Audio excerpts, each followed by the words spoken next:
नमस्कार दोस्तों, जयंतनी की मैथमेटिक्स में आप सभी का स्वागत है। सभी को गुड इवनिंग। दोस्तों अभी तक हमने मैथमेटिक्स में type of matrices, addition and subtraction of matrices, multiplication of matrices, order and degree of differential equation कर लिया है। देखिए दोस्तों, ये एएसओ का सिलेबस है।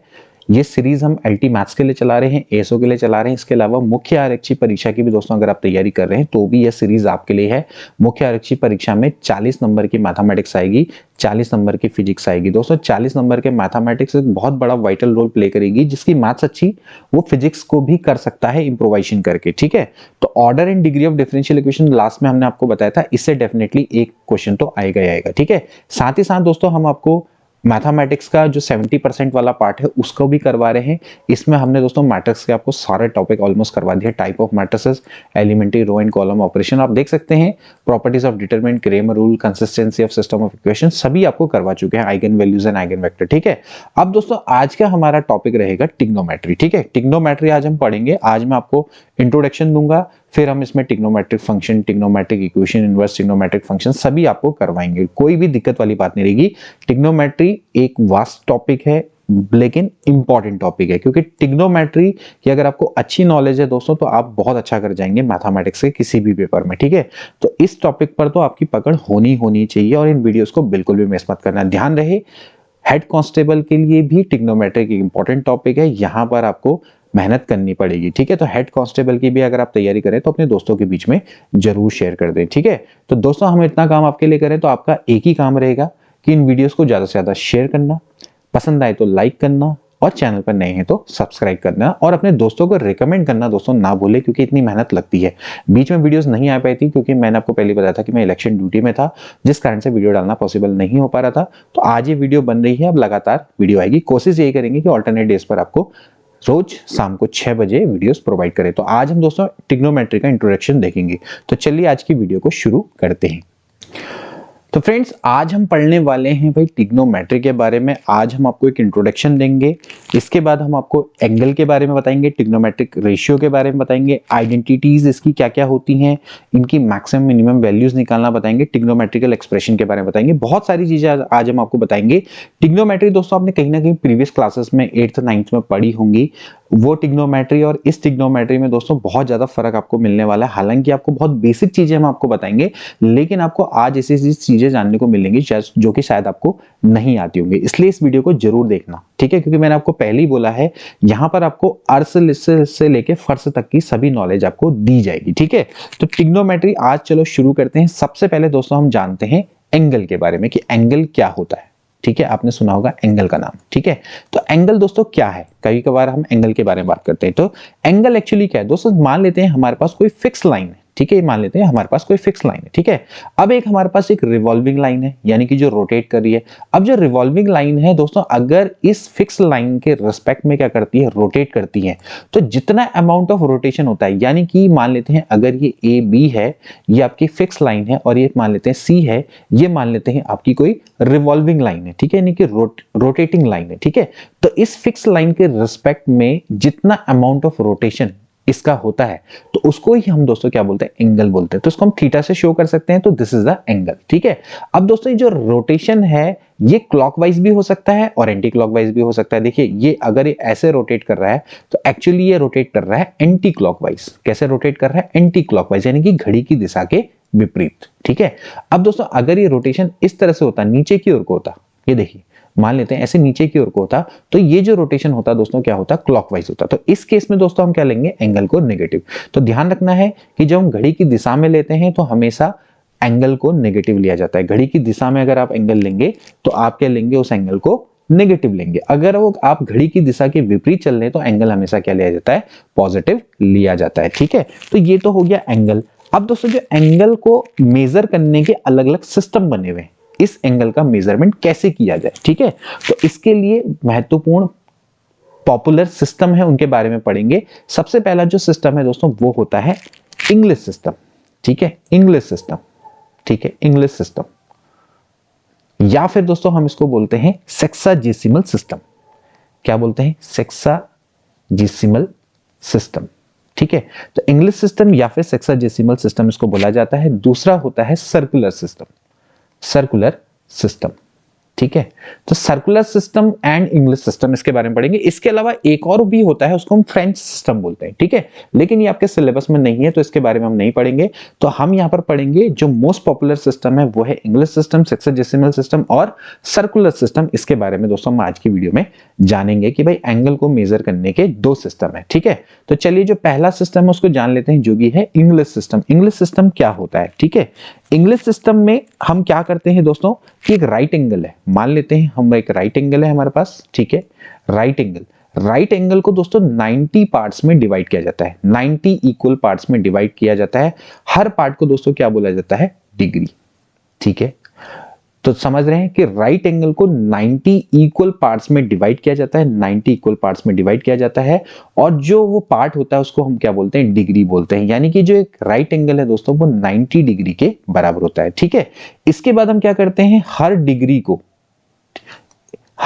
को दोस्तों 60 इक्वल पार्ट्स में डिवाइड करते हैं, 60 इक्वल पार्ट्स में डिवाइड करते हैं, ठीक है।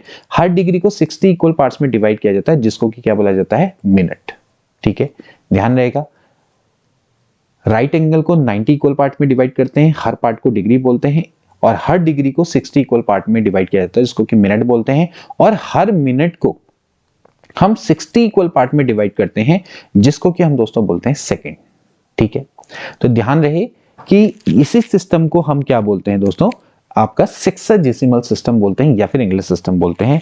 तो यानी कि इसमें जो एंगल है दोस्तों वो मेजर किया जाता है डिग्री में, ठीक है, डिग्री, मिनट्स एंड सेकंड में मेजर किया जाता है। तो सर्कुलर सिस्टम, सॉरी, जो सेक्साडेसिमल सिस्टम है उसमें हम राइट एंगल को डिवाइड करते हैं 19 equal parts called degree, and further each degree is divided into 60 equal part called minute, and each minute is divided into 60 equal part called second, ठीक हो गया। तो यहां पर अगर मैं आपको शो करूं इस चीज को, एक काम करता हूं, पहले मैं इसको थोड़ा मिटा देता हूं। देखिए, तो एक्चुअली अगर हम इसको लिखेंगे तो किस तरह से लिखेंगे दोस्तों, इस तरह से लिखेंगे। देखिए यहां पर हो जाएगा वन राइट एंगल इक्वल्स होता है 90 डिग्री, ठीक है। एंड नाउ 1 डिग्री एक्चुअली होता है 60 मिनट के बराबर, ठीक है, 60 मिनट्स। अब जो 60 मिनट से लिखना ऐसा थोड़ा सा मतलब हेक्टिक है, तो ऐसे लिख देंगे, कैसे लिख देंगे, 60 के ऊपर डैश मार देंगे, ठीक है। ऐसे ही फिर इसके बाद क्या होता है, 1 मिनट बराबर क्या होता है, 60 सेकंड। अब ऐसे ही सेकंड्स लिखना बार बार बेकार है, तो ऐसे 60 के ऊपर क्या बना दिया, ऐसे डबल डॉट बना दिया, ठीक है। तो 60 सेकंड्स, ठीक। तो 1 राइट एंगल बराबर 90 डिग्री, 1 डिग्री बराबर 60 minutes, and 1 minute is equals to होता है 60 सेकंड्स के बराबर, ठीक है। अब दोस्तों बात करते हैं दूसरे सिस्टम की, जिसको हम बोलते हैं सर्कुलर सिस्टम। सर्कुलर सिस्टम में भी दोस्तों क्या किया जाता है, एंगल को मेजर किया जाता है, ठीक है। तो इस सर्कुलर सिस्टम में दोस्तों जो यूनिट होती है मेजरमेंट की वो होती है रेडियन, ठीक है। वहां क्या थी, एंगल थी, ठीक है। तो एक्चुअली यहां पर हम डिस्कस करेंगे रेडियन के बारे में। देखिए एक सिस्टम तो था, कौन सा वाला, एक सिस्टम था आपका सेक्साडेसिमल सिस्टम, जिसमें हम डिग्री में मेजर कर रहे हैं, जबकि सर्कुलर सिस्टम में हम किस में करते हैं, रेडियन में मेजरमेंट करते हैं। जो हमारा सिस्टम होता है यूनिट ऑफ मेजरमेंट का वो रेडियन होता है। अब 1 रेडियन क्या है दोस्तों, अब मैं आपको इसके बारे में बता देता हूं, ठीक है। 1 रेडियन को क्या कहते हैं। अब दोस्तों हम बात करेंगे रेडियन के बारे में कि एक्चुअली 1 रेडियन होता क्या है, ठीक है, ये भी पूछा जाता है। तो 1 रेडियन एक्चुअली क्या है दोस्तों, it is an angle made by an arc of length equal to the radius of circle at its centre, ठीक है। समझ लीजिए कि आपके पास एक सर्किल है, ठीक है, ये मान लेते हैं मेरे पास एक सर्किल है, ठीक है। अब दोस्तों मैं इसमें क्या लेता हूं, एक आर्क ले लेता हूं, मान लेता हूं मैं एक आर्क ले लेता हूं, आर्क का मतलब एक चाप, ठीक है। अब दोस्तों यहां पर इंपॉर्टेंट चीज क्या है दोस्तों, जो आर्क है, आर्क की जो लेंथ है दोस्तों वो रेडियस के बराबर होनी चाहिए। मान लेते हैं अगर इसकी रेडियस r है तो इसकी रेडियस भी r होनी चाहिए, मतलब कि इसकी लेंथ भी दोस्तों क्या होनी चाहिए, r होनी चाहिए, ठीक है। तो आप समझ लीजिए अगर ये सेंटर है तो इस सेंटर पे ये जो आर्क है, इस आर्क के द्वारा जो सेंटर पे एंगल बनाया जाएगा उसी को हम क्या बोलेंगे, 1 रेडियन बोलेंगे, ठीक है। तो एक्चुअली जो रेडियन एंगल है वो दोस्तों क्या है, 1 रेडियन एंगल वो होता है कि जब आपकी एक आर्क सेंटर पे एंगल क्रिएट करती है और उसकी जो लेंथ है वो सर्किल की रेडियस के बराबर होती है।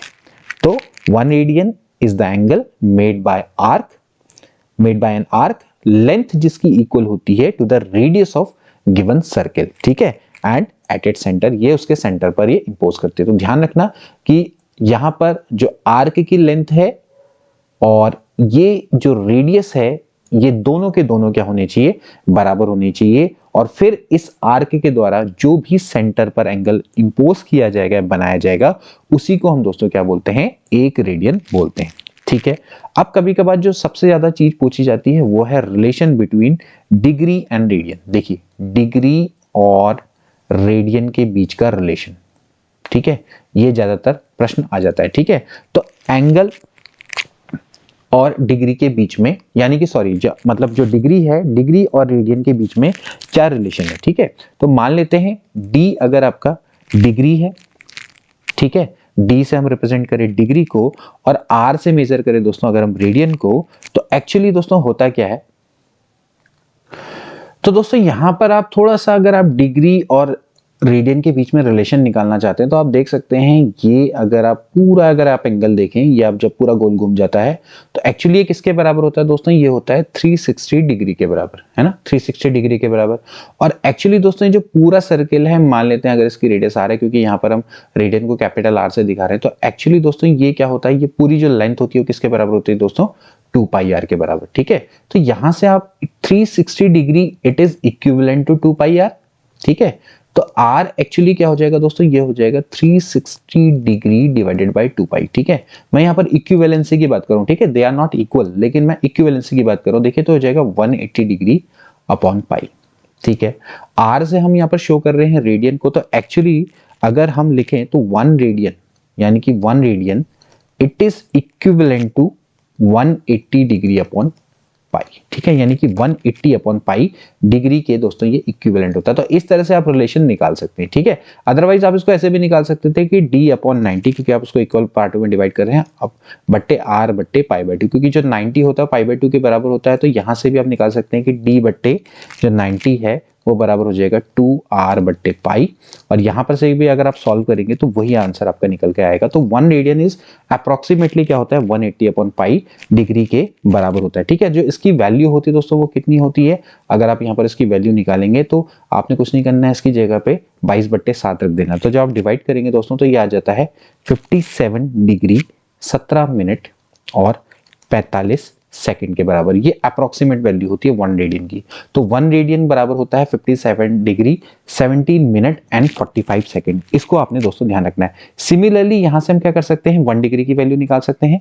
तो 1 डिग्री बराबर हो जाएगा पाई अपॉन 180 इंटू रेडियन, ठीक है।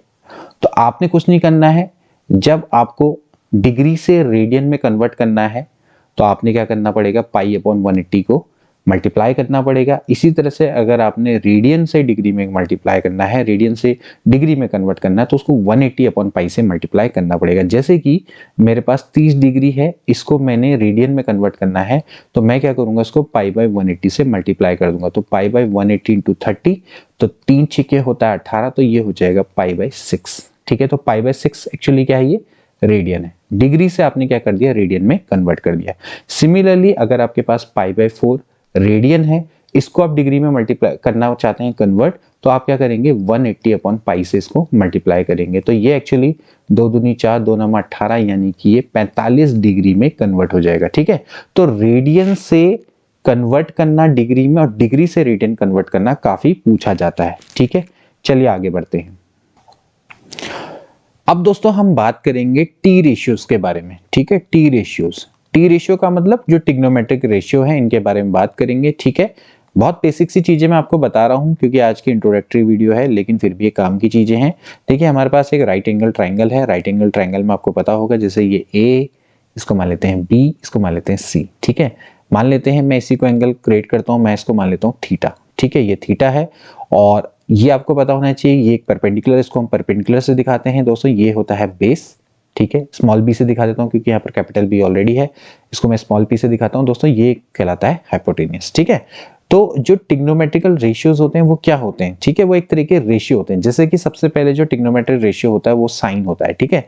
तो साइन ऑफ थीटा एक्चुअली क्या है दोस्तों, एक साइन एक ट्रिग्नोमेट्रिक, एक तरह से आप इसको फंक्शन भी कह सकते हैं, टी रेशियो भी बोल सकते हैं, क्योंकि रेशियो में इसको किस तरह से दिखा रहे हैं, क्योंकि दोस्तों ये एक राइट एंगल ट्राइंगल की दो साइड्स का रेशियो है, ठीक है। क्योंकि जो साइन थीटा होता है दोस्तों वो होता है परपेंडिकुलर अपॉन हाइपोटेन्यूज, ठीक है। तो परपेंडिकुलर अपॉन हाइपोटेन्यूज एक्चुअली क्या होता है, साइन थीटा होता है, ठीक है। तो ये एक तरह का टी रेशियो है। इसी तरह से जो कॉस थीटा होता है दोस्तों वो होता है बेस अपॉन हाइपोटेन्यूज, ठीक है। इसी तरह से एक और जो टी रेशियो होता है वो दोस्तों होता है टेन थीटा। टेन थीटा होता है दोस्तों आपका परपेंडिकुलर अपॉन बेस, ठीक है।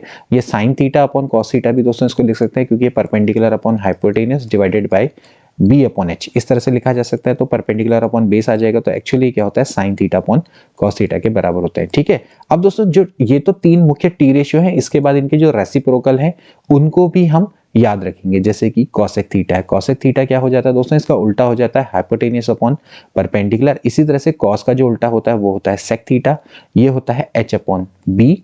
और टेन थीटा का उल्टा हो जाता है दोस्तों कॉट, ये होता है बी अपॉन पी के बराबर, यानी कि base upon perpendicular. So these are the T ratios, ठीक है। And now there is a relation between these T ratio and trigonometric function. देखिए एक्चुअली आज का जो टॉपिक है वो ट्रिग्नोमेट्रिक फंक्शन है, हम इसी के बारे में पढ़ेंगे। तो ट्रिग्नोमेट्रिक फंक्शंस के बीच में दोस्तों क्या होता है, आपस में रिलेशन होता है। जो पहला रिलेशन होता है दोस्तों वो होता है sine square theta plus cos square theta is equal to 1।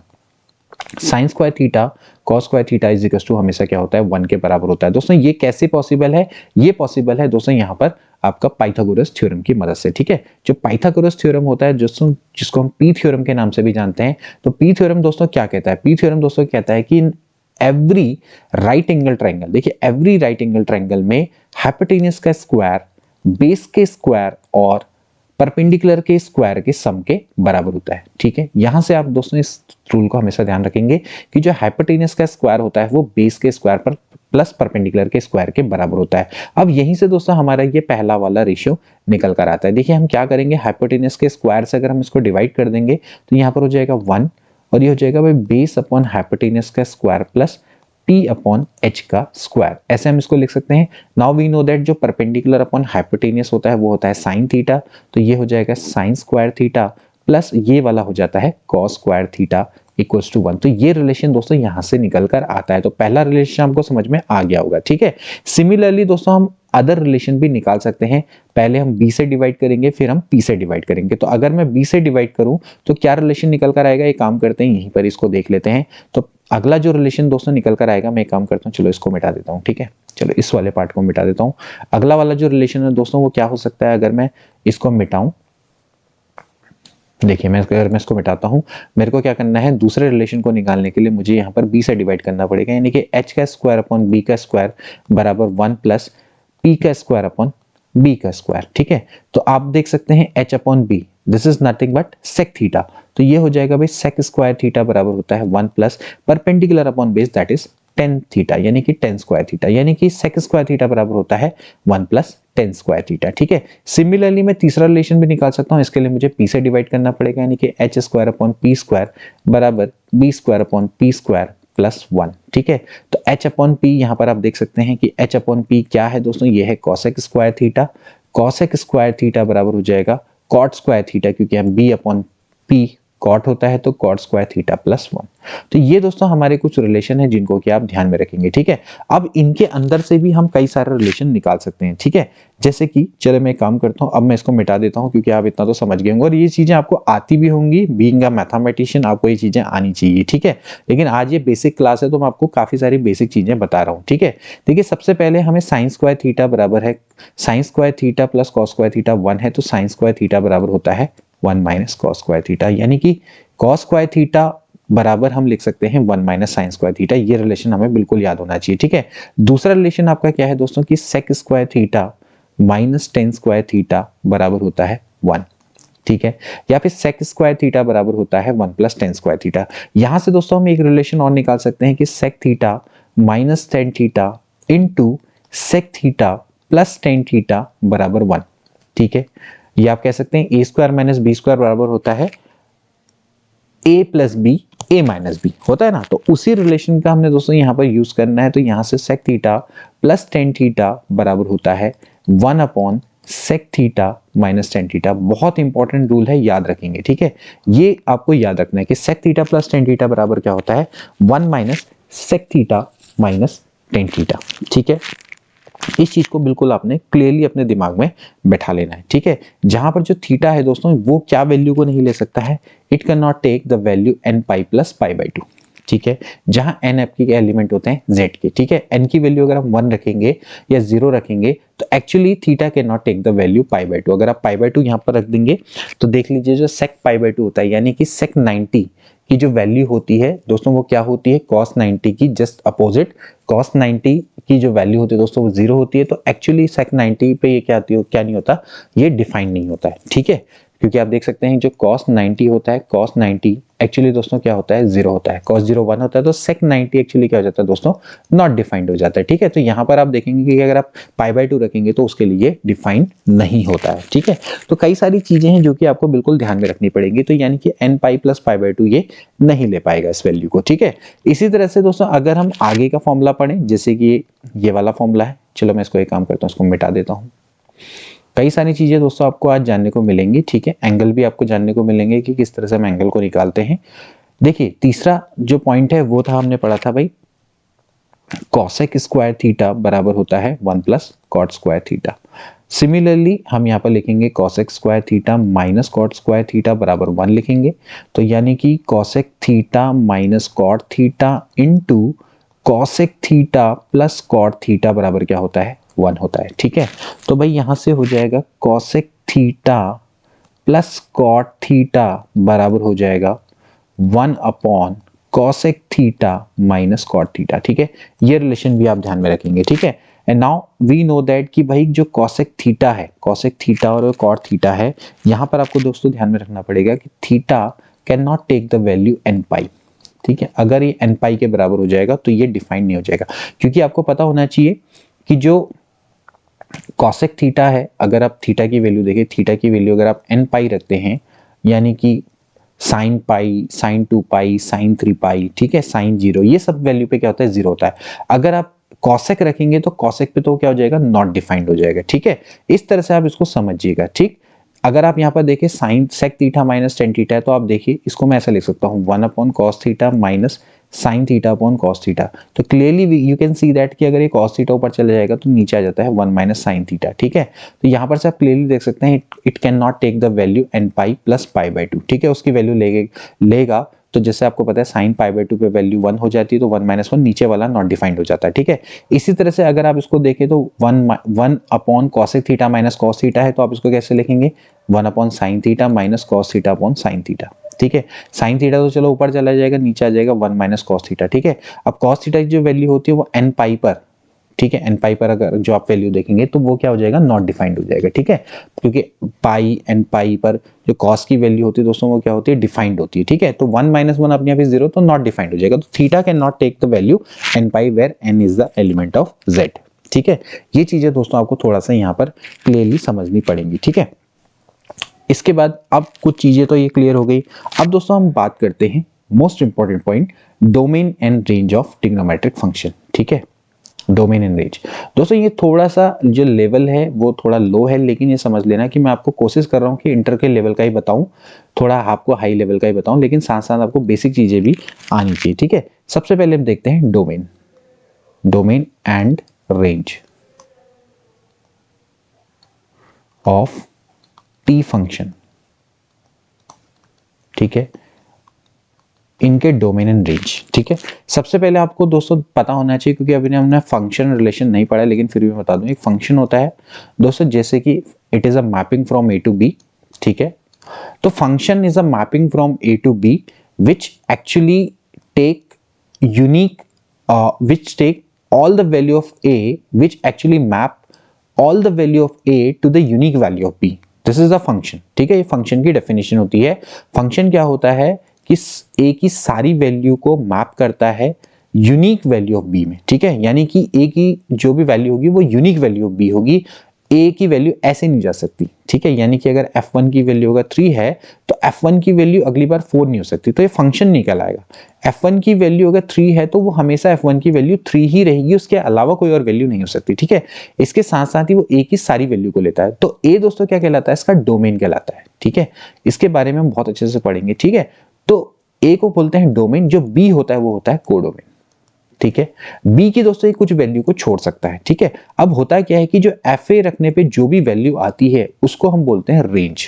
ठीक है, तो जो b की वैल्यू होगी यानी कि b का एक सबसेट होगा जिसको कि हम बोलते हैं रेंज बोला जाता है। ठीक है, फंक्शन की जो भी वैल्यू होगी, जैसे मान लेते हैं a की वैल्यू है 1 2 3, मैं आपको बहुत शॉर्ट में बताऊंगा, तो f1 f2 f3 जो भी वैल्यू आएगी दोस्तों उसको क्या बोलेंगे, रेंज बोला जाएगा। f1 f2 f3 क्या होगी, रेंज होगी। हो सकता है कि वो b के बराबर हो जाए, तो b अगर बराबर हो जाएगी तो वो कोडोमेन के बराबर होगा। अगर वो b के बराबर नहीं है तो उसका सबसेट होगा, तो उसको क्या बोलेंगे, रेंज बोलेंगे। तो अभी हमने दोस्तों क्या करना है, डोमेन एंड रेंज और निकालना है t फंक्शन की। तो डोमेन का मतलब सीधी बात है कि अगर मेरे पास एक फंक्शन है, it is a mapping from a to b, तो व्हाट इज डोमेन, डोमेन का मतलब है द ऑल, या फिर हम कह सकते हैं ऑल परमिसिबल वैल्यू। ठीक है, which we can put on a function. ठीक, जैसे कि 1/x स्क्वायर प्लस 1। ठीक है, तो इसमें हम क्या कर सकते हैं, चलो मैं इसको एक काम करता हूं, थोड़ा सा इसको मिटा देता हूं, मैं इसको लिख देता हूं 1/x प्लस 1। ठीक है, ये हमारे पास एक फंक्शन है, मुझे इसका डोमेन निकालना है। तो डोमेन का मतलब क्या होगा कि मैं इसमें x की जो जो वैल्यू रख सकता हूं, देखिए मैं क्या कर सकता हूं, इसमें x की सभी वैल्यू रख सकता हूं एक्सेप्ट -1, क्योंकि मैं -1 रखूंगा तो ये डिफाइंड नहीं होगा। तो x बराबर अगर मैं -1 रखूंगा तो 1/0 आ जाएगा, विच इज नॉट डिफाइंड। तो ये इसमें मैं सारी वैल्यू रख सकता हूं एक्सेप्ट -1। तो this is known as a domain. Domain का मतलब यह है कि all permissible value of x, अगर यहां पर x का फंक्शन है जो हम इस फंक्शन में पुट कर सकते हैं। ठीक है, अब ये जो सारी वैल्यू रखने के बाद जो वैल्यू आएगी, समझ रहे हैं ना, जैसे कि सारी यहां पर मैंने आपको a की जो सारी वैल्यू रखने के बाद जो f a की जो भी वैल्यू आई थी उसको हमने क्या बोला था, रेंज बोला था। तो ऐसे ही यहां पर भी होगा, x की सारी वैल्यू रखने के बाद जो इस फंक्शन की वैल्यू आएंगी उसी को दोस्तों हम क्या बोलेंगे, रेंज बोलेंगे। ठीक है, तो यहां पर हमने क्या करना है, पहले डोमेन निकालना है फिर रेंज निकालना है। तो ऐसे ही हमें क्या करना चाहिए, सारे जो ट्रिग्नोमेट्रिक फंक्शन है इनके डोमेन और रेंज पता होने चाहिए। ठीक है, जैसे कि पहला आता है साइन फंक्शन। साइन फंक्शन में क्या होता है, जैसे कि साइन में हमारे पास एक फंक्शन है साइन a मान लेते हैं, इसका डोमेन क्या होगा और इसकी रेंज क्या होगी। देखिए जो इसका डोमेन होता है वो होता है, चलिए मैं एक काम करता हूं ऊपर लिख देता हूं। ठीक है, ये इसका डोमेन और मुझे निकालनी है रेंज। देखिए इसका जो डोमेन होता है वो होते हैं ऑल रियल नंबर। ठीक है, ऑल रियल नंबर, ये सारे इसके डोमेन में सारे रियल नंबर को रखा जा सकता है। लेकिन इसकी जो रेंज होती है दोस्तों क्या होती है, -1 से लेके 1। ठीक है, -1 से लेके 1 तक की इसकी रेंज होती है। -1 इसकी मिनिमम वैल्यू होती है, 1 इसकी मैक्सिमम वैल्यू होती है। ठीक है, इसी तरह से हम क्या कर सकते हैं, कॉस की निकाल सकते हैं, जैसे कॉस a है, तो कॉस का जो डोमेन होता है वो क्या होता है दोस्तों, ऑल रियल नंबर होता है। लेकिन जो इसकी रेंज होती है वो अगेन क्या होती है, -1 से लेके 1 के बीच में होती है। ठीक है, अब बात करेंगे दोस्तों हम 10 की, 10a की। अब देखिए जो 10 है, 10 में क्या है, देखिए 10 एक्चुअली क्या है दोस्तों, देखिए अगर आप ध्यान से देखें ये है sine a upon cos a। ठीक है, sine a upon cos a, 10a actually क्या है, sine a upon cos a। ध्यान रखना कि cos a can not be equal to 0, अगर cos a 0 हो गया तो ये डिफाइंड नहीं होगा। और cos a 0 एक्चुअली कब होता है दोस्तों, ये होता है π/2 में 0 होता है, 3π/2 में 0 होता है, 5π/2 में 0 होता है, 7π/2 में 0 होता है, यानी कि 2n+1 π/2 में ये 0 हो जाता है। तो इसका मतलब ये है कि जो 10a है वो सारी रियल वैल्यू लेगा, सारी रियल वैल्यू ले सकता है एक्सेप्ट अगर 2n+1 π/2, 2n+1 π/2 where n is the element of z। समझिए इसके कॉन्सेप्ट को, यानी कि सारी रियल वैल्यू ले सकता है लेकिन 2n+1 π/2 की वैल्यू को नहीं ले पाएगा। ठीक है, π/2, 3π/2, 5π/2, 7π/2 इसको नहीं ले पाएगा। ठीक है, और जो इसकी रेंज आती है दोस्तों वो क्या आती है, -इंफिनिटी से लेके इंफिनिटी तक, यानी कि सारे रियल नंबर को लेता है। हमेशा ध्यान रखना कि इंफिनिटी के ऊपर कभी भी क्या नहीं आता, क्लोज ब्रैकेट नहीं आता है। ठीक है, काफी सारी चीजें मैं आपको बताऊंगा एक के बाद एक आज की क्लास में। ठीक है, चलिए अब 10 का हमें पता लग गया what is the domain and what is the range. ठीक है, तो इसका जो डोमेन हो गया दोस्तों क्या हो गया, all real number accept 2n+1 π/2, इसको नहीं रख सकते आप, बाकी आप सब रख लेंगे। ठीक है, अब अगला आता है 10 के बाद क्या आता है दोस्तों, आता है कॉसेक। कॉसेक, ठीक है, अब कॉसेक क्या है, cosec nothing but 1 upon sine, ठीक है। अब आपको देखना पड़ेगा sine A can not be equal to 0। अब साइन ए की जो वैल्यू होती है दोस्तों वो 0 कब होती है, जब ए की वैल्यू होती है n पाई के बराबर, यानी कि ए की वैल्यू n पाई के बराबर नहीं होनी चाहिए, क्योंकि अगर ए की वैल्यू 0 है, पाई, 2 पाई, 3 पाई, उस पर आपको पता है कि जो साइन ए है वो 0 हो जाता है। तो कॉसेक ए का जो डोमेन होगा दोस्तों वो क्या होगा, all real number minus n pi, ठीक है। n पाई को आप क्या कर देंगे, माइनस कर देंगे, ठीक है, जहां पर n क्या होगा, इज अ इंटीजर। ध्यान रखना कि ये सबके सब क्या होंगे, इंटीजर होंगे, ठीक है। अब दोस्तों फिर यहाँ पर हमें निकालनी इसकी रेंज, तो इसकी जो रेंज होगी, देखिए साइन ए की जो रेंज है वो एक्चुअली क्या है, -1 से लेके 1। अब कॉसेक ए उसका क्या है, उल्टा है, तो अगर उल्टा है तो वो क्या करेगा, -1 से लेके 1 तक की वैल्यू को तो लेके बीच की सारी वैल्यू को क्या कर देगा, छोड़ देगा। ये क्या कर रहा है, -1 से लेके 1 तक की वैल्यू के बीच की सारी वैल्यू को ले रहा है, जबकि कॉसेक क्या करेगा, उल्टा करेगा, वो -∞ से लेके -1, ठीक है, यूनियन 1 से लेके इंफिनिटी हो जाएगा, ठीक है, क्योंकि ये जस्ट उसका क्या है, उल्टा है। समझिए इस कॉन्सेप्ट को कि साइन ए अगर -1 से लेके 1 तक की वैल्यू लेता है तो जो कॉसेक ए है उसकी रेंज क्या होगी, वो होगी इसके बाहर की वैल्यूज, इसके बाहर की वैल्यूज, क्योंकि जो साइन और कॉसेक है वो आपस में क्या है, एक दूसरे के उल्टे हैं, ठीक है। उस कॉन्सेप्ट को आप ध्यान में रखिए, ठीक है। इसी तरह से हम क्या कर सकते हैं, बाकी भी नहीं, देखिए ये आपको याद करने की आवश्यकता नहीं है, ये सबके सब आपको क्या है, कॉन्सेप्ट याद करने। और ध्यान रखना कि दोस्तों ये जो डोमेन और रेंज है ये हमेशा पूछे जाते हैं, आपसे एग्जाम में पूछ दिया जाएगा कि भाई एमसीक्यू आएगा सामने से और डोमेन और रेंज क्या है, फिर आप इतनी सारी चीजें याद नहीं कर सकते, आपको सिर्फली कॉन्सेप्ट क्लियर होना चाहिए कि आपका क्या इसका डोमेन और क्या इसकी रेंज हो सकती है। ऐसे ही फिर इसके बाद क्या आएगा दोस्तों, कॉस के बाद आएगा सेक ए। अब सेक एक्चुअली क्या होता है, 1 अपॉन कॉस, 1 अपॉन कॉस होता है, तो cos A can not be equal to 0। अगर ये 0 हो जाएगा तो भैया यहाँ पर दिक्कत हो जाएगी, तो A can not be equal to 2n+1 pi by 2, वही कॉन्सेप्ट जो 10 का था। तो यहाँ पर सेक ए का जो डोमेन होगा दोस्तों वो क्या होगा, all real number minus 2n+1 pi by 2, जहां n is the element of integer, ठीक है। अब देखिए जो कॉस है, कॉस का उल्टा सेक है, तो कॉस की जो वैल्यू लेगा वो सेक नहीं लेगा, तो यहाँ पर से क्या हो जाएगा, -∞ से लेके -1 और यूनियन 1 से लेके इंफिनिटी। यहाँ पर ध्यान रखना कि 1 के ऊपर क्या आएगा, क्लोज ब्रैकेट आएगा, 1 तो ले सकता है, क्योंकि आपको पता है कि साइन 90 अगर 1 है तो कॉसेक 90 भी क्या होता है, 1 होता है। कॉस 0 1 है तो सेक 0 भी 1 होता है, तो -1 और 1 को तो ये लेंगे ही, ठीक है। तो ये चीजें आपको यहाँ पर से क्लियर हो गई होंगी, ठीक है। तो सेक का भी हमें पता लग गया। अब लास्ट में क्या रह जाता है दोस्तों, रह जाता है कॉट, ठीक है। तो भाई चलो कॉट को भी देख लेते हैं, कॉट में क्या होगा, ठीक। इसी तरह से आप कॉट का भी निकाल सकते हैं। कॉट का क्या हो जाएगा दोस्तों, ये होता है cos A upon sine A. Cos A upon sine A के लिए क्या जरूरी है, sine A can not be equal to 0। अब sine A can not be equal to 0 यानी कि A can not be equal to n pi. n की value क्या होगी, z के बराबर होगी, यानी कि n is should be the element of z, ठीक है। तो यहां पर से आप क्लियरली देख सकते हैं कि इसका जो डोमेन है दोस्तों वो क्या होगा, all real number except n pi, ठीक है, n pi where n is the element of z, ठीक है। अब फिर वही वाली बात है, जो 10 है, 10 तो क्या करता है दोस्तों, सारी वैल्यू लेता है, -∞ से लेके इनफाइनाइट। कॉट उसका उल्टा है, तो अगर आप उसका रेसिप्रोकल भी करेंगे तो वो भी दोस्तों क्या करेगा, सारी वैल्यू को लेगा, यानी कि ऑल रियल नंबर को ये भी लेगा, यानी कि -∞ से लेके इनफाइनाइट तक की सारी वैल्यू को ये लेगा, क्योंकि अब उसके लिए तो बची नहीं ना कोई वैल्यू लेने के लिए। तो भाई आपको तो पता ही, जो कॉट है, कॉट का जो रेंज है वो तो एम्प्टी तो हो नहीं सकती, तो ऑफकोर्स वो क्या करेगा, सारी वैल्यूज को लेगा, ठीक है। तो ये चीजें आपको क्लियर यहां पर से हो जानी चाहिए, ठीक है। तो अगर दोस्तों अगर हम इसको वैसे दिखाना चाहें, बताइए अगर मैं इसको एक तरह से मॉड में दिखाना चाहूं तो आप इसको कैसे दिखा सकते हैं। काम करता हूं, पहले मैं इसको मिटा देता हूं। देखिए अगर मैं इसको मॉड में दिखाना चाहूं, चलो पूरा ही डिलीट करते हैं, ठीक है। तो अगर मैं इसको पूरा मॉड में दिखाना चाहूं तो आप कैसे दिखाएंगे, देखिए मॉड साइन ए, देखिए इस कॉन्सेप्ट को समझिए, आपको कॉन्सेप्ट समझना है, ये होता है लेस देन इक्वल टू 1 के, ठीक है। यानी कि जो साइन ए की वैल्यू होती है वो -1 से लेके 1 के बीच में होती है, ठीक है। ध्यान रखना कि मॉड को हम दो तरीके से खोलते हैं। अगर मैं कहता हूं mod A less than equal to 1, mod की दो वैल्यू होती हैं, जब a ग्रेटर देन 0 है तो यानी पॉजिटिव होगा, a less than equal to 1, या फिर -a less than equal to 1, ठीक है। अब -a less than equal to 1 तो हो नहीं सकता, तो यानी कि अगर आप माइनस से मल्टीप्लाई करेंगे तो क्या हो जाएगा, ये ग्रेटर का साइन आ जाएगा, -1। तो इस वाले रिजल्ट और इस वाले रिजल्ट को जब आप कंबाइन करेंगे तो a की वैल्यू हो जाएगी ग्रेटर देन -1 से लेके 1, ठीक है।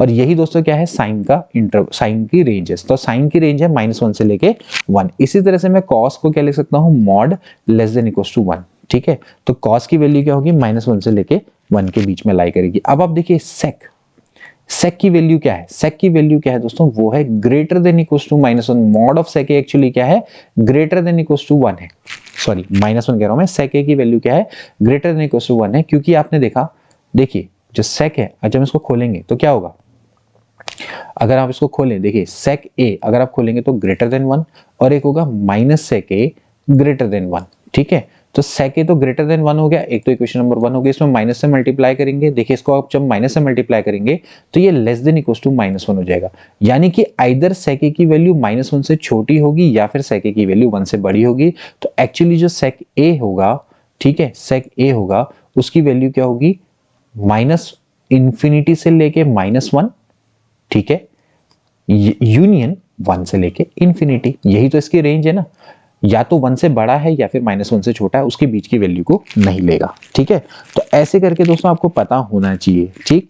इसी तरह से आप क्या लिख सकते हैं, कॉसेक को भी लिख सकते हैं, जैसे कॉसेक का हो जाएगा, कॉसेक ए की वैल्यू क्या होती है दोस्तों, ग्रेटर देन इक्वल्स टू 1 होती है, ठीक है। मॉड ऑफ कॉसेक ए की वैल्यू क्या होती है, ग्रेटर देन इक्वल्स टू 1 होती है। तो ये जो कॉन्सेप्ट है दोस्तों बिल्कुल याद रखिएगा, mod sine A less than equals to 1, mod cos A less than equals to 1, mod sec A greater than equals to 1, mod cosec A greater than equals to 1 होता है, ठीक है। अब दोस्तों हम पढ़ेंगे सम एंड डिफरेंस फॉर्मूला, ठीक, सम and difference formula,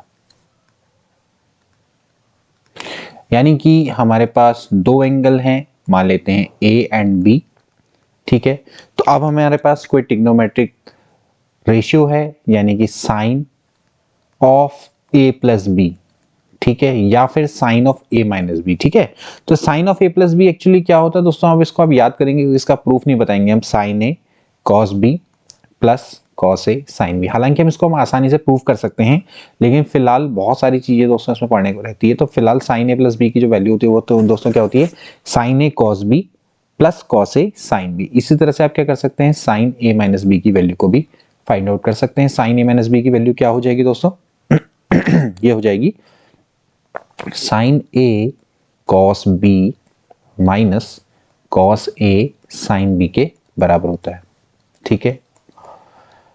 ऐसे ही cos a प्लस बी की वैल्यू हम निकाल सकते हैं दोस्तों। cos a प्लस बी की वैल्यू होती है cos a cos b minus sine a sine b। यहां पर ध्यान रखना कि cos a cos b minus sine a sine b होती है, ठीक है। इसी तरह से cos a माइनस बी की जो वैल्यू होती है यहां पर प्लस आ जाता है, ठीक है। जाएगा भाई cos a cos b plus sine a sine b। आपको ये सारे फॉर्मूले दोस्तों याद रखने हैं, ठीक है। ये सारे फॉर्मूला पर बेस्ड क्वेश्चन रहेंगे, ठीक है। तो ये ध्यान रखना है cos a माइनस बी की वैल्यू क्या होती है, ठीक है। इसी तरह से दोस्तों ये तो हो गया हमारे पहले फॉर्मूले। फिर दूसरा आता है 10 के फॉर्मूले, ठीक है। जैसे कि 10a प्लस बी का फॉर्मूला निकालना है, तो 10a प्लस बी का फॉर्मूला हम दोस्तों यहीं से डिराइव कर सकते हैं, जैसे कि sine a plus B upon cos a plus B, इसको ऐसा लिख सकते हैं, ठीक है। अब साइन ए प्लस बी का फॉर्मूला हमको याद है, क्या होता है, ये होता है sine A cos B plus cos A sine B.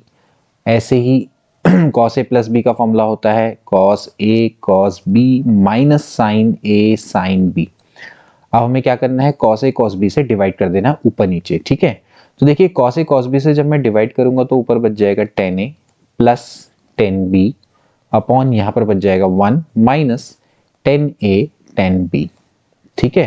तो 10a प्लस बी का दोस्तों ये फॉर्मूला होता है, ठीक है। ध्यान रखना क्योंकि यहाँ पर 10a और 10b है तो बेस में है, तो यहाँ पर जो a की वैल्यू है दोस्तों वो क्या नहीं हो सकती, a की value n pi plus pi by 2 के बराबर नहीं हो सकती। इसी तरह से जो b की वैल्यू है दोस्तों वो भी क्या हो सकती है, n pi plus pi by 2 के बराबर नहीं होगी, ठीक है। ऐसे दोस्तों हम क्या कर सकते हैं, 10a माइनस बी का फॉर्मूला निकाल सकते हैं। अब 10a माइनस बी का फॉर्मूला आप खुद निकालेंगे, ठीक है। कुछ चीजें आप खुद भी करेंगे, ठीक। इसी तरह से हम और भी फॉर्मूला यहाँ पर निकालेंगे, जैसे कि आपको निकालना है cot a प्लस बी का, ठीक है, cot a प्लस बी का। cot a प्लस बी का फॉर्मूला क्या हो सकता है दोस्तों, इसको भी निकालने का तरीका cos a plus B upon cos a minus B, या फिर आप उल्टा कर दो 1 अपॉन 10a प्लस बी का, ठीक है, और उसको cot के टर्म में कन्वर्ट कर दो। 10a प्लस बी का फॉर्मूला क्या था दोस्तों, ये था 10a plus 10b upon 1 minus ten A ten B, upon 1 minus क्या हो जाएगा टेन ए टेन बी। आप चाहें तो टेन ए टेन बी को क्या कर दो, उल्टा कर दो, तो दोस्तों क्या हो जाएगा, ये हो जाएगा cot A cot B minus 1 upon cot B plus cot A.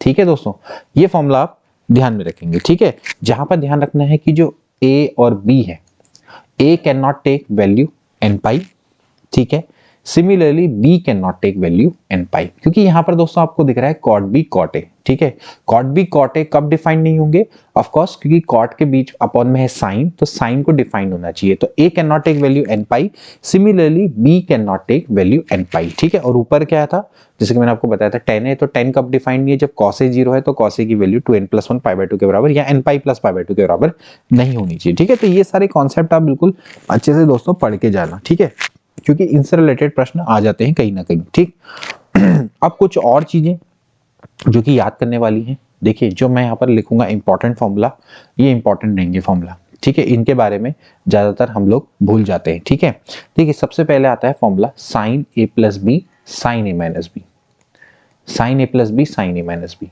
ठीक है, ये फॉर्मूला आप याद करेंगे। ठीक है, ये फॉर्मूला क्या होता है, sine square A minus sine square B, sine square A minus sine square B ये होता है। ठीक है, अब साइन स्क्वायर ए है, इसको मैं लिख सकता हूं 1 माइनस कॉस स्क्वायर ए। ठीक है, और साइन स्क्वायर बी को मैं लिख सकता हूं 1 माइनस कॉस स्क्वायर बी। तो 1 से 1 कट जाएगा, तो ये हो जाएगा cos square B minus cos square A. ऐसा भी दोस्तों इस फॉर्मूला को लिखा जा सकता है, sine A plus B sign A minus B. ठीक है, मोस्ट इंपॉर्टेंट फॉर्मूला। इसी तरह से cos A minus B into cos A plus B, यहाँ पर प्लस होगा। ठीक है, cos A minus B cos A plus B, ये भी एक फॉर्मूला है। तो ये होता है formula cos square A minus sine square B. या फिर आप लिख सकते हैं, अगर आप कॉस स्क्वायर ए को 1 माइनस साइन स्क्वायर ए लिखें और साइन स्क्वायर बी को 1 माइनस कॉस स्क्वायर बी लिखें, तो ये हो जाएगा भाई क्या, cos square B minus sine square A. ऐसे भी आप इसको लिख सकते हैं। ठीक हो गया, तो ये भी दोस्तों एक बड़ा इंपॉर्टेंट फॉर्मूला है। ठीक है, इसके अलावा अन्य फॉर्मूला देखते हैं जो कि आ सकते हैं एग्जाम में। ठीक, मतलब कि फॉर्मूले तो नहीं आएंगे लेकिन फॉर्मूलों से रिलेटेड क्वेश्चन जरूर आएंगे। ठीक है, इसके बाद दोस्तों क्या आता है, साइन 2 थीटा का फॉर्मूला। ठीक है, साइन 2 थीटा मतलब ट्वाइस ऑफ एंगल करना है। ठीक है, एक होता है हाफ एंगल, अब आपने क्या करना है, एंगल का डबल कर देना है, डबल थ्राइस। ठीक है, तो ये आप कैसे निकालेंगे, तो साइन 2 थीटा का फॉर्मूला होता है दोस्तों, ये क्या होता है, 2 sign theta cos theta. Easily आप इसको डिराइव कर सकते हैं, आप साइन 2 थीटा को लिख सकते हैं साइन थीटा प्लस थीटा। ठीक है, साइन थीटा प्लस थीटा लिखेंगे तो उससे आप ये आसानी से निकाल सकते हैं। देखिए sine theta plus sine theta plus sine theta क्या हुआ, साइन ए प्लस बी का फॉर्मूला है। साइन ए प्लस बी का फॉर्मूला क्या होता है, sine A cos B plus cos A sine B, है ना, तो यहां से निकल जाएगा। तो ये हो जाएगा भाई 2 साइन थीटा कॉस थीटा। ठीक, ऐसे ही आप क्या करेंगे, कॉस 2 थीटा का फॉर्मूला निकाल सकते हैं। कॉस 2 थीटा का फॉर्मूला क्या लिखेंगे भाई, cos theta plus theta cos A plus B. Cos A plus B का फॉर्मूला होता है cos A cos B minus sine A sine B, यानी कि cos square theta minus sine square theta. इस तरह से दोस्तों आप इन फॉर्मूला को निकाल सकते हैं। अब कॉस स्क्वायर थीटा को मैं लिखता हूं, अगर मैं 1 माइनस साइन स्क्वायर थीटा लिख दूं माइनस साइन स्क्वायर थीटा लिख दूं, तो ये हो जाएगा 1 माइनस 2 साइन स्क्वायर थीटा। ऐसे ही साइन स्क्वायर थीटा को अगर मैं 1 माइनस कॉस स्क्वायर थीटा लिख दूं, तो ये हो जाएगा 2 कॉस स्क्वायर थीटा माइनस 1। ठीक है, ये फॉर्मूला तो इंपॉर्टेंट है, लेकिन इन सबसे ज्यादा जो एक और इंपॉर्टेंट फॉर्मूला है दोस्तों, वो जो कि पूछा जाता है कॉस 2 थीटा को लेकर, वो होता है कि भाई मैं इसको cos square theta minus sine square theta है। ठीक है, तो मैं इसको मैं cos square theta plus sign square theta से डिवाइड कर देता हूं।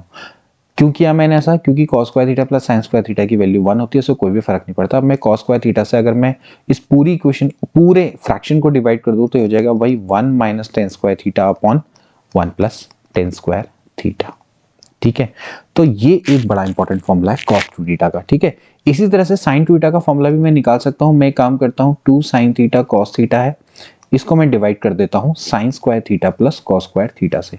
अगेन मैं कॉस स्क्वायर थीटा से डिवाइड कर दूंगा, तो ये हो जाएगा भाई 2 tan theta upon 1 plus tan square theta. तो again very very important formula sine 2 theta का फॉर्मूला, जो कि टेन थीटा के टर्म में, ऐसे ही कॉस 2 थीटा का फॉर्मूला टेन थीटा के टर्म में, ऐसे के ये प्रश्न पूछे जाते हैं। ठीक है, ये चीजें आपको दोस्तों ध्यान में रखनी होगी। ठीक है, इसी तरह से दोस्तों हम इसमें क्या कर सकते हैं, कन्वर्जन करके इसको हाफ एंगल में कन्वर्ट कर सकते हैं। जैसे तो ये तो आ गया भाई ट्वाइस एंगल, ऐसे दोस्तों क्या होगा, हाफ एंगल होगा। हाफ एंगल में क्या हो जाएगा, देखिए जैसे कि साइन टू थीटा था, तो साइन टू थीटा की जगह पे क्या हो जाएगा, अपने हाफ एंगल लिखना होगा, यानी कि साइन थीटा बाई टू हो जाएगा। ठीक है, तो sign to theta, sine theta और साइन थीटा बाई टू। ठीक, ऐसे ही दोस्तों आपको कन्वर्जन करने होंगे, तो आप इसको कर लिख सकते हैं, जैसे कि साइन टू थीटा बराबर क्या होता है, साइन टू थीटा बराबर होता है two sine theta cos theta. ठीक है, तो भाई साइन थीटा बराबर क्या हो जाएगा, आपने कुछ नहीं करना है, जहां पर थीटा है थीटा की जगह पे क्या लिख देना है, थीटा बाई टू कर देना है, कॉस थीटा बाई टू कर देना है। ठीक है, ऐसे ही कॉस थीटा बराबर क्या हो जाएगा, देखिए cos square theta by two minus sine square theta by to कर देना है। ठीक है, ऐसे ही कॉस थीटा बराबर लिख देंगे two cos square theta by two minus one, और यहाँ पर लिखेंगे one minus two sine square theta by two. अगर आप टेन के टर्म में फॉर्मूला निकालेंगे तो क्या हो जाएगा, two tan theta by two upon one plus tan square theta by two. ठीक है, यहां पर निकालेंगे तो one minus tan square theta by two upon one plus tan square theta by two. ऐसे करके दोस्तों आप इनमें फॉर्मूला को निकालेंगे। ठीक है, यहां से आप चाहे तो कंपोनेंडो डिविडेंडो लगा के भी कई सारे फॉर्मूलाज को आपस में क्रिएट कर सकते हैं, रिक्रिएट कर सकते हैं। ठीक है, और इनके डोमेन्स भी निकाल सकते हैं। ऐसे ही दोस्तों हम, ये तो हो गया भाई हाफ एंगल, अब थ्राइस एंगल पर भी निकलता है। ठीक है, यानी कि sine three theta, sine three theta का फॉर्मूला निकालना भी बहुत जरूरी है। ये फॉर्मूला आप याद करेंगे, जैसे कि थ्री साइन थीटा माइनस क्या होता है, फोर साइन क्यूब थीटा होता है। ठीक है, इसी तरह से साइन कॉस थ्री थीटा का फॉर्मूला होता है, कॉस थ्री थीटा का फॉर्मूला क्या होता है दोस्तों, होता है four cos cube theta minus three cos theta. ठीक है, ये आपके कुछ फॉर्मूलाज होते हैं जिनको कि आपने याद रखना है। ठीक है, इसी तरह से एक और बड़ा इंपॉर्टेंट फॉर्मूला वो होता है टेन थ्री थीटा का। देखिए, अगर आप टेन थ्री थीटा का फॉर्मूला निकालते हैं तो टेन थीटा का फॉर्मूला कैसे निकाल सकते हैं, sine three theta upon cos three theta. Sine three theta को लिखते हैं three sine theta minus four sine cube theta. ठीक है भाई, यही होता है। तो इसी तरह से आप इसको लिखेंगे नीचे four cos cube theta minus three cos theta. तो अब आपने कुछ नहीं करना है, कॉस थीटा से इसको अगर आप यहाँ पर देखें तो यहाँ पर है कॉस क्यूब थीटा, तो एक काम कर सकते हैं कि हम कॉस क्यूब थीटा से अगर मैं इसको डिवाइड कर दूं, ठीक है, कॉस क्यूब थीटा से अगर मैं इसको डिवाइड कर दूं तो यहाँ पर एक अलग ही आपको देखने को मिलेगा। तो इसको अगर मैं सॉल्व करूंगा, आपने कुछ नहीं करना है, आपने क्या करना है कि यहाँ पर आपको क्या लिखा है, four cos cube theta minus three cos theta है ना, तो आपने कुछ नहीं करना है, इससे अगर आपने टेन थ्री थीटा का फॉर्मूला निकालना है तो आपने क्या करना पड़ेगा, यहाँ पर देखिए, यहाँ पर जो है ये cos क्यूब थीटा है, इससे आपने डिवाइड करना पड़ेगा, तो यहां से आपका निकल आएगा। ठीक है, तो फिलहाल मैं काम करता हूं, उसको डायरेक्टली आपको बताता हूं कि क्या आएगा। ठीक है तो डायरेक्टली मैं आपको बताता हूं कि यहाँ पर क्या आएगा। देखिए, ये आ जाएगा three tan theta minus ten cube theta upon one minus three ten square theta. ठीक है, अब वैसे आप चाहो तो क्या कर लो, साइन थीटा कॉस थीटा को कॉमन ले लो। ठीक है, आप यहाँ से साइन थीटा कॉस थीटा को कॉमन ले लो, वो टेन थीटा बन जाएगा, और कॉस स्क्वायर थीटा से डिवाइड कर दो तब भी ये बन जाएगा। ठीक है, कॉस स्क्वायर थीटा में आप जब डिवाइड करेंगे तो one upon cos square theta तो सेक स्क्वायर थीटा हो जाएगा, उसकी जगह पे one plus tan square theta रख देंगे, तो वहां से दोस्तों आप इसको आसानी से निकाल सकते हैं। ठीक है, इसके अलावा एक और एक और फॉर्मूला जो कि काम आ सकता है आपके, और आएगा बिल्कुल। देखिए, ये फॉर्मूला है cos a cos 2a cos 2 square a, यानी कि cos 4a। ठीक है, इसी तरह से चलता रहेगा। ठीक है, और लास्ट में आ जाएगा cos 2 की पावर 3a, एंड लास्ट में आ जाएगा cos 2 की power n minus one into A. ठीक है, इसका फॉर्मूला निकालना। ठीक है, तो इसका जो फॉर्मूला होता है दोस्तों, वो होता है साइन 2 की पावर n a अपॉन, ये होता है 2 की पावर n साइन। ठीक है, ये फॉर्मूला है। ठीक है, आप इसको डिराइव भी कर सकते हैं। देखिए, यहां से स्टार्ट करेंगे, आपने कुछ नहीं करना है, टू साइन ए से मल्टीप्लाई भी करना है और डिवाइड भी कर देना है। ठीक है, तो ये हो जाएगा cos a cos 2a cos 2 की पावर 2a cos 2 की power 3a and so on cos 2 की power n minus one into A. ठीक है, तो देखिए यहाँ पर से two sine A cos a, ये क्या होता है, साइन 2a के बराबर होता है। ठीक है, साइन 2a cos 2a, ये तो हो गया साइन 2a तो यहां पर से इनका पेयर बन गया cos 2 की पावर 2a। देखिए cos 2 की पावर a,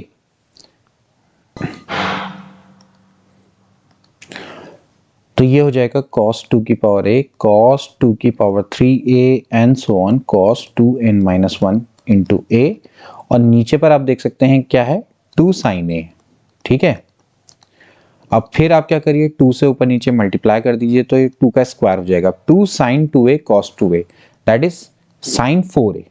तो sin 4a को मैं ऐसा लिख सकता हूं, ठीक, cos 2a cos 2 की power 3a and so on cos 2n-1 into a।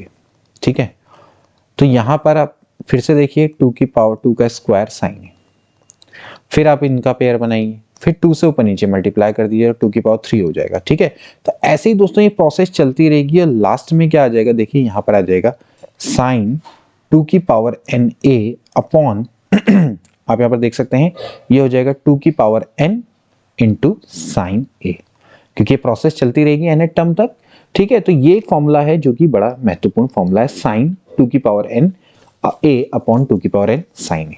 ठीक है, तो दोस्तों आज के लिए इतना ही, काफी सारे फॉर्मूले आज मैंने आपको बता दिए हैं। ठीक है, वैसे तो बहुत सारे फॉर्मूले हैं ट्रिग्नोमेट्री में, एक के बाद एक हम उनको डिस्कस करेंगे। कल हम पढ़ेंगे सम एंड डिफरेंस इनटू प्रोडक्ट्स, और फिर आपके प्रोडक्ट्स को सम और डिफरेंस में कन्वर्ट करने वाले फॉर्मूले। ठीक है, और जो टी रेशियो होते हैं वो 3 वाले, जैसे कि sine a plus B plus C वाले फॉर्मूले। ठीक है, और फिर इसके अलावा काफी सारे जो एंगल निकालने वाले फॉर्मूले होते हैं, जैसे कि साइन 15 डिग्री की वैल्यू निकालनी है, साइन 22.5 डिग्री की वैल्यू निकालनी है, इससे रिलेटेड प्रश्न भी कई बार आ जाते हैं। ठीक है, तो ऐसी वीडियो के लिए आप हमारे चैनल को सब्सक्राइब कर सकते हैं, देखते रहिएगा हमारे चैनल को। कोशिश करेंगे, आज तो क्योंकि बेसिक था तो मैंने आपको काफी सारी चीजें बेसिक बताई हैं, अब धीरे धीरे लेवल को थोड़ा सा बढ़ाएंगे। आज जो भी आपने पढ़ा इसको एक बार रिवाइज कर लेना, घर में बहुत सारे फॉर्मूले थोड़ा बना लेना। ठीक है, क्योंकि बहुत सारे फॉर्मूले बताने यहाँ पर पॉसिबल नहीं हो पाता, क्योंकि ट्रिग्नोमेट्री मैंने पहले ही बोला बहुत वास्ट सब्जेक्ट है। कोशिश मेरी रहेगी कि जल्दी जल्दी इसको बता दूं, फिर इस पर बेसिक से चीजें आपको बताई जाएंगी, फिर इसके बाद थोड़ा अच्छे लेवल के क्वेश्चन बताए जाएंगे, क्योंकि आज तो बेसिक है, आज तो बस मेरे को आपको इंट्रोडक्शन देना था, इसीलिए आपको फॉर्मूले बताए गए हैं। लेकिन कुछ मैं अलग से जो फॉर्मूला है इनको बताने की कोशिश करूंगा। ठीक है, बाकी आप फॉर्मूले खुद पढ़ेंगे घर में, क्योंकि बहुत सारे फॉर्मूले हैं, इतने सारे फॉर्मूले बताने पॉसिबल नहीं होते। हम 11th-12th में भी इतने सारे फॉर्मूले नहीं बताते। हम क्या करते हैं, जनरली बच्चों को कहते थे कि आप सारे फॉर्मूले खुद डिराइव करके लाएंगे, क्योंकि इतने सारे फॉर्मूले अगर आप बताने बैठेंगे तो फिर 4 दिन तो सिर्फ फॉर्मूले बताने के लिए ही चाहिए। ठीक है, तो मिलते हैं अगली वीडियो में, गुड बाय।